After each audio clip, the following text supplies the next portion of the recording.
તો આ જ શરીરને કેવી રીતે સાચવવાનું એના દિશા નિર્દેશ આયુર્વેદમાં આપ્યા છે। જય ભગવાન, જય સમેતા। શરીરને શા માટે સાચવવું જોઈએ? આજના ઝડપી અને ભાગદોડવાળા જીવનમાં માનવી શરીરને સાચવવાનું મૂલ્ય ભૂલ્યો છે। ફક્ત ભૌતિકતાની પાછળ શરીરનું અદ્ભુત મૂલ્ય ભૂલ્યો છે। આ ઘર અને ગાડી આપણા નથી, એટલે કે એને અનુકૂળ આવે એ રીતે નિવાસ અને પ્રવાસ કરીએ તો ઘર, ગાડી અને ડ્રાઈવર એટલે કે આપણો જીવ સલામત રહી શકે છે। શરીર માટે વિઘ્નરૂપ સર્વ બાબતો એટલે કે અપથ્ય આહાર વિહાર છોડીને શરીરની સાચવણી માટે સતત પ્રયત્નશીલ રહેવું જોઈએ। બીમાર શરીર સાથે કોઈ પણ પ્રકારનો પુરુષાર્થ મેળવી શકાતો નથી।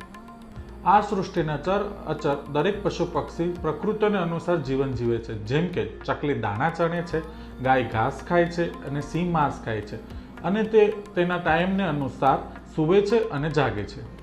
મનુષ્ય શરીર એ સર્વશ્રેષ્ઠ છે। શરીર બગડે તો ધર્મ, અર્થ, કામ અને મોક્ષ મેળવી શકાતો નથી। તો આ જ શરીરને કેવી રીતે સાચવવાનું એના દિશા નિર્દેશ આયુર્વેદમાં આપ્યા છે।